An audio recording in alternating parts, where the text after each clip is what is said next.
Car आप देख रहे हैं सुनिए सरकार। मैं अभिसार शर्मा। एक सवाल मैं आपसे पूछना चाहता हूं।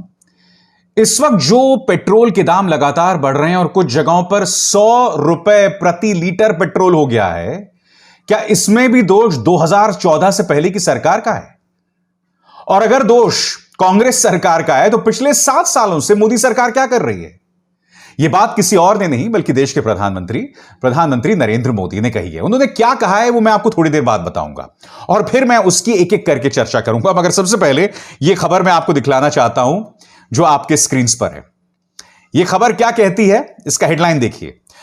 भारत से 23 रुपए सस्ता पेट्रोल नेपाल में, होने लगी तस्करी, पकड़े गए 3 लोग। आज तक की खबर है। इसका मतलब क्या हुआ दोस्तों कि अब नेपाल के साथ जो हमारी सीमा है और भारत में जो जो राज्य बसा हुआ है, जो जो शहर बसे हुए हैं, वहां से लोग सीमा पार करके नेपाल जा रहे हैं और वहां से पेट्रोल ला रहे हैं और उसकी तस्करी भी हो रही है। खबर क्या मैं आपको पढ़ के सुनाना चाहता हूं। भारत में पेट्रोल और डीजल के दाम आसमान छू रहे हैं। हर दिन पेट्रोल डीजल की कीमतें नया रिकॉर्ड बना रही हैं। वहीं पड़ोसी देश नेपाल में पेट्रोल और डीजल काफी सस्ता बिक रहा है, वो भी तब जबकि नेपाल में भी पेट्रोल डीजल भारत से ही जाता है। कोरोना वायरस की महामारी के कारण नेपाल सरकार ने भारत से लगती सीमा सील कर रखी है। इसके बावजूद पेट्रोल डीजल की नेपाल से भारत में तस्करी होने लगी है। यानी कि हमारे लोग नेपाल जा रहे हैं पेट्रोल खरीदने के लिए या फिर तस्करी हो रही है। अब मैं आपको बतलाना चाहता हूं कि देश के प्रधानमंत्री ने दरअसल इसके लिए कांग्रेस पर किस तरह से निशाना साधा। हालांकि उन्होंने बहुत ही, जैसे कहते हैं ना, चतुराई से अंत में यह भी कह दिया कि मैं दोष उन्हें नहीं दे रहा हूं, मगर जो बात कहना था वो तो निकल ही गई। यानी कि तीर कमान से निकल ही गया मोदी जी। अब फिर आप उस पर लाग लपेट करते रहे, उससे कोई फर्क नहीं पड़ता। क्या कहा आपके स्क्रीन पर। इस दौरान प्रधानमंत्री मोदी ने पेट्रोल की बढ़ती कीमतों पर कहा कि मध्यम वर्ग को ऐसी कठिनाई नहीं होती यदि पहले की सरकारों ने ऊर्जा आयात की निर्भरता पर ध्यान दिया होता।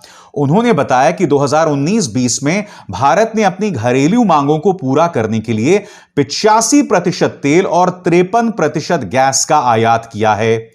मोदी ने वीडियो कॉन्फ्रेंसिंग के जरिए संबोधित करते हुए कहा कि भारत ऊर्जा की बढ़ती मांग की पूर्ति के लिए काम कर रहा है। भारत ऊर्जा आयोग पर निर्भरता को भी कम कर रहा है। हम अपने आयात स्रोतों में विविधता ला रहे हैं। उन्होंने कहा कि किसी को दोषी नहीं ठहराना चाहता हूं, लेकिन यह काम अगर पहले हो जाता तो देश के मध्यम वर्ग के लोगों पर बोझ नहीं पड़ता। यानी कि मोदी जी, जब आप विपक्ष में थे तब भी आप सरकार को ब्लेम करते थे। मैं आपके 2 पुराने बयान सुनाना चाहता हूं और इस पर आपको गौर करना पड़ेगा।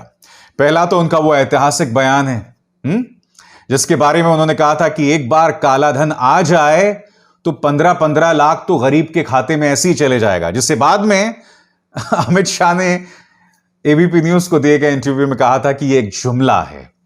मैं आपको बयान सुनाना चाहता हूं, इसलिए नहीं कि उन्होंने क्या कहा था कि 15 लाख आपके खाते में आ जाएंगे, बल्कि इसमें उन्होंने यह कहा था कि यह सरकार तो वो सरकार है जो हर चीज के लिए मोदी पर दोष मढ़ती है। सुनिए उनका यह बयान। अरे एक बार ये जो चोर लुटेरों के पैसे विदेशी बैंकों में जमा है ना, उतने भी हम रुपये ले आए ना, तो भी हिंदुस्तान के एक एक गरीब आदमी को मुफ्त में 15-20 लाख रुपए यूं ही मिल जाएगा। कितने रुपये? ये हमारे एमपी साहब कह रहे थे रेलवे लाइन, ये काला धन वापिस आ जाए, जहां चाहो वहां रेलवे कर सकते हो। ये लूट चलाइए और बेशर्म होकर के कहते हैं सरकार आप चलाते हो और पूछते मोदी को कि कैसे लाए।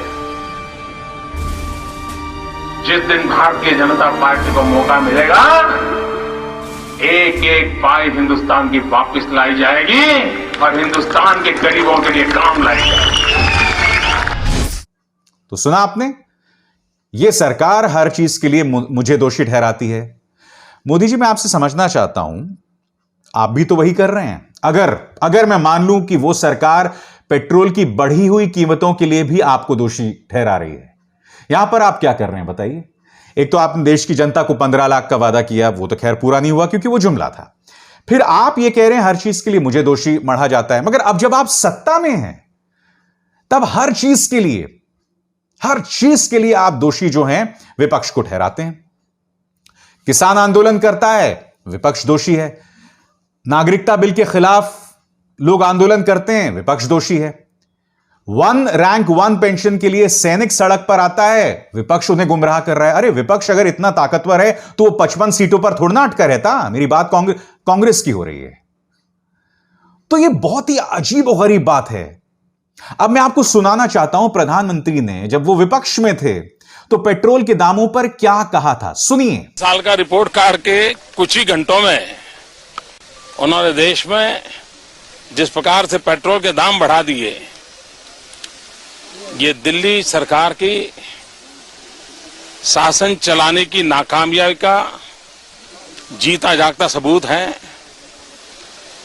देश की जनता के अंदर भारी आक्रोश है और इसके कारण और भी चीजों पर बहुत बड़ा बोझ होने वाला है, सरकार पर भी बहुत बड़ा बोझ होने वाला है।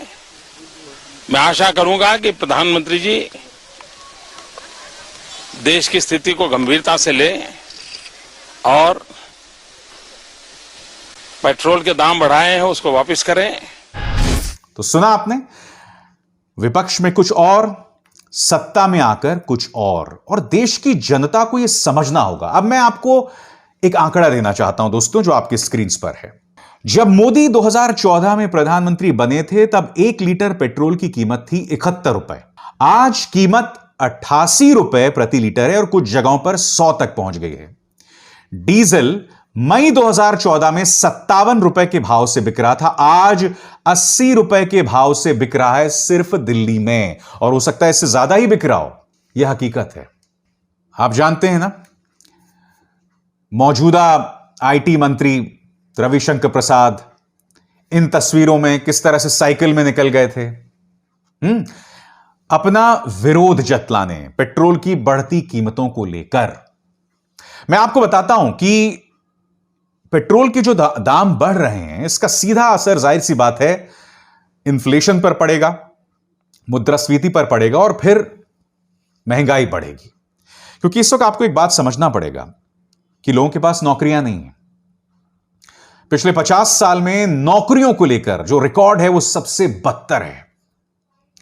और ऊपर से अगर पेट्रोल के दाम बढ़ रहे हैं और लगातार बढ़ रहे हैं और सरकार, दोष अब भी 2014 से पहले की सरकार पर मर रही है, तो आपको सोचना पड़ेगा कि सरकार के पास इस पर काबू पाने का कोई जरिया है भी कि नहीं।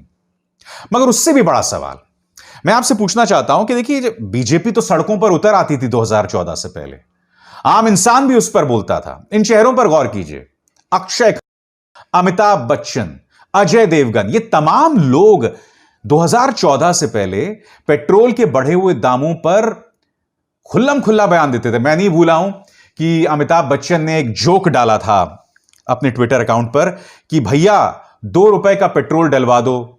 तो पेट्रोल जो डालता है उसने पूछा सिर्फ 2 रुपए का क्यों?